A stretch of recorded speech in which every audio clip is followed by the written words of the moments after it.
Francisco, como siempre, gracias que nos tomas la llamada. ¿Cómo has estado? Buenas tardes. Bien, Javier, buenas tardes. Gracias a ti. Saludos a la audiencia. Francisco, a ver, ¿cómo ves las cosas? Incluso ahorita hay, como bien sabes, un momento como muy tenso en el sur de la ciudad porque pues, se tomó el periférico y ya sabes que es zona de comercio, zona de escuelas, zona de vivienda y estrangulas, pues ahí estrangulas una buena parte de la ciudad por ello, ¿no? A ver, ¿qué piensas? ¿Qué piensas que está pasando? Y no quiero hablar solo del estrangulamiento, como puedes imaginar. Mira, la verdad es que muchos de nosotros, le apostamos de manera muy fuerte al asunto de crear el diálogo, de crear formas de expresar nuestros puntos de vista a través de otro tipo de manifestaciones.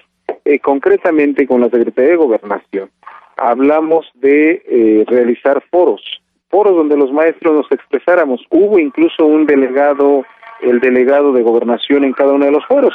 Y por nuestra parte, también invitamos a algunos especialistas, algunos diputados que por ahí teníamos contacto, etcétera. Y resulta que toda esta parte del proceso de construcción de diálogo, francamente, pues se tiró a la basura en un 2x3, porque nosotros después del término de los foros entregamos una antología con nuestras conclusiones a Gobernación. Gobernación informó que lo entregó al Pacto por México. Y luego el Pacto por México, pues yo no sé qué hizo con ellas, porque ahora que tuvimos entrevistas con los legisladores y los diputados, resulta que ellos nos manifestaron, así de viva voz, que ellos no conocían nada de ese proceso, que no tenían ningún documento. Entonces nosotros dijimos, ¿y dónde quedaron las propuestas? Porque además, al comparar las leyes que se filtraron en abril, en las que presentaba el secretario de Educación Chaufet, y las que conocimos ahora, que se mandaron que mandó el Ejecutivo Federal, resulta que son fundamentalmente las mismas, que no se tomó en cuenta ninguna de nuestras propuestas. Y esto, como sabrás, pues alienta mucho el enojo, alienta mucho la desconfianza entre los compañeros, a quienes habíamos convencido de que había que construir y labrar en otra perspectiva, porque había necesidad de decirle a la sociedad, bueno, la coordinadora pues sí es paro, plantón, marcha, pero también es alternativa, es propuesta. Y esta ruta, digamos, pues no te creas, ahora te expreso que de repente muchos de nosotros nos vemos así como, bueno, ¿y qué le explicamos a la gente? ¿Qué le decimos? Si a final de cuentas esta parte del diálogo pues fue tirado a la basura, yo insisto. A ver, ¿encuentras en la coyuntura en la que estamos, Francisco, sí, la posibilidad? Encuentro muy difícil que esto se pueda aprobar en un periodo extraordinario, a pesar de que hubiera voluntad de diálogo, ¿verdad? Es muy difícil, es un asunto de mayor complejidad y envergadura, te pregunto. Sí, claro, sí, es de mayor complejidad. Por eso nosotros lo manifestamos desde meses atrás, porque efectivamente hablar, por ejemplo, del modelo educativo, no es un asunto que se resuelva en 2 o 3 días, ¿no? O sea, no, es un asunto de construcción. Y ahí es donde nosotros decíamos, miren, nosotros tenemos puntos de vista que quizás ustedes no conozcan, porque nosotros estamos en las aulas, hemos detectado las deficiencias, podemos aportarle elementos para un diagnóstico, podemos decirles, este asunto de los libros de texto y los errores que había, bueno, nosotros los manifestamos desde hace mucho tiempo, les dijimos, aquí hay un error, hay también este error, miren, se está cargando todo español y matemáticas y sin querer quitar, digamos, la valía que tienen estas asignaturas, pero no se está viendo historia, no se está viendo geografía. O sea, nosotros nos ofrecimos a construir en torno al modelo educativo, es decir, esa fue nuestra voluntad. Y desde luego ahora que ya se acercan los tiempos, pues tú dices bien. Nosotros todavía la semana pasada, antes de que se aprobaran las 2 leyes, hablamos con los diputados y les dijimos, nuestra propuesta es, abran algunos días, un espacio de algunos días, bueno, incluso algunos de nuestros compañeros planteó, abran algunas horas, para que nosotros planteemos nuestros puntos de vista y podamos transitarla. Pero resulta que no, pues que ellos dijeron, va, y votaron. Y la tercera ley del servicio profesional docente, evidentemente no se votó, es efectivamente la más polémica, y ahora nos dicen, pues tienen algunos días para que puedan hacer las propuestas. ¿Tienes la impresión, Francisco, que están en ese ánimo, en esa voluntad? Y déjame plantearte, colocas como instancias, ¿no? Instancia gobierno, Secretaría de Educación Pública e instancia legislativo. En estas dos partes, ¿alcanzas a apreciar si hay interés real de escucharlos a ustedes? Mira, lamentablemente, a juzgar por las actitudes y por las declaraciones, francamente te digo que es muy difícil. Oye, ¿qué pero le pones en términos del análisis que hayas hecho? Yo entiendo que se aprobaron 2 de los 3 puntos, ya es un mandato constitucional, pero ha quedado ahí en la discusión el servicio profesional magisterial, el servicio profesional de carrera de los trabajadores, de los maestros de ustedes. Sí. Ahí en términos del documento, ¿qué impresión tienes? ¿Qué piensas? ¿Cómo ves precisamente eso que en este momento está siendo uno de los grandes motivos? Sí, mira, son varios aspectos. El primero tiene que ver desde luego con el concepto de evaluación y sus usos. Allí en la ley se está planteando un uso fundamentalmente punitivo, es decir, te evalúo, no puedes, te vas, o sea, te corro. Sí, sí, ese es el mensaje que nos están enviando.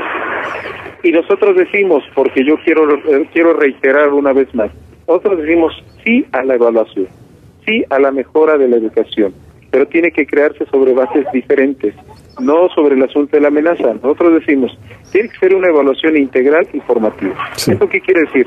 Detectemos zonas o aspectos donde hay deficiencias. Si un maestro anda mal en ciencias naturales, tiene que prepararse en ciencias naturales. Claro. Sí. Pero para nosotros, el mensaje que llega de esta pistola en la cabeza, no se nos hace lo más conveniente para construir. Pero además tiene otro tipo de elementos. El aspecto laboral.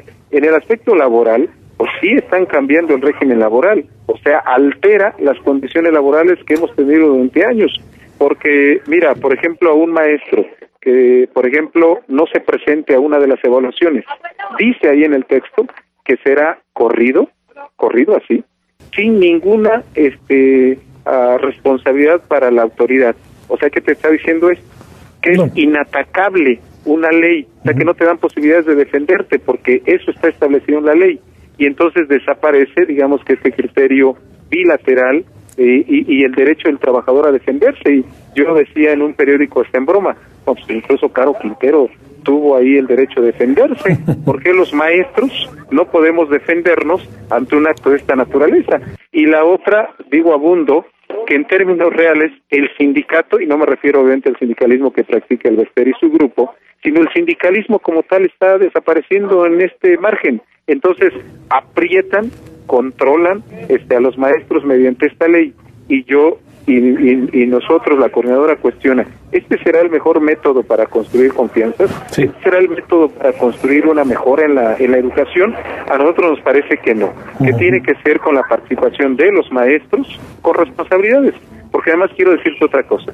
Parece que mucha gente dice, pues es que los maestros hacen lo que quieren. Bueno, yo lo que te quiero decir es que hay ahorita reglamentos que establecen sanciones para los maestros. Yo te quiero comentar, la semana pasada, por cuestiones de convicción, paré 48 horas, y bueno, pues me van a descontar en la próxima quincena quizá. Entonces esa es mi sanción, ¿no? A pesar de que sí me comprometí con los papás y vamos a establecer que vamos a alargar el horario, pero es así. Y también está establecido, digo, yo como sindicalista aquí tenemos, pero un sinnúmero de actas de maestros que si tienen 4 faltas le levantan acta de abandono de empleo. La impresión que yo tengo es que todo esto, voy a utilizar una palabra que no es la que me gusta exactamente, pero es negociable. Todo esto está en la mesa como para ponerse a discutir y escucharse unos y otros, porque algunas cosas tendrá la SEP, tendrán los legisladores sus razones, pero, claro. pero diría yo, esto que tú cuentas, esto que está ahí, a ver, un maestro que no se presenta a la evaluación, pues bueno, puede no presentarse por innumerables motivos, ¿no? Innumerables. Claro. Aquí la pregunta es, me da la impresión de que lo que ustedes están planteando sí entra en ese terreno, diré la palabra que no es exactamente la que me gusta, pero de lo negociable. Sí, pues claro que está en ese terreno. Mira, partimos de hechos claros. Nosotros les decimos, a ver, ¿ustedes quieren que la educación se mejore? Nosotros también queremos lo mismo. Bueno, y entonces, ¿por qué no complementamos, por qué no planteamos cuáles son las inquietudes que tenemos? Incluso, mira, ya han sido ya ahora, se ha apropiado, digamos, la opinión pública de algo que nosotros sacamos, que fue, ¿por qué se aplica un examen estandarizado al niño de la Sierra de Chiapas con el niño de Polanco de la Ciudad de México. Claro, Tú estableces eso, sí. Y nosotros lo estuvimos diciendo, pero ¿sabes cuánto costó para que nos hicieran caso?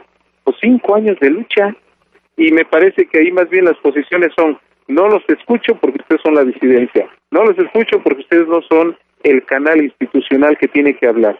Entonces, me parece que ya llegamos a otra etapa y tendría que darse en el terreno de decir, pero efectivamente, ¿qué es lo negociable? O sea, pongamos sobre la mesa qué es lo que pedimos, qué es lo que dicen ellos, y bueno, pues lleguemos a acuerdos.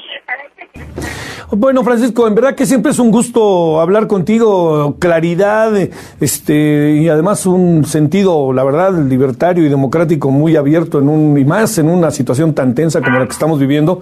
Pues entonces te seguiremos buscando, mi querido Francisco, y agradecerte muchísimo que hayas tomado la llamada.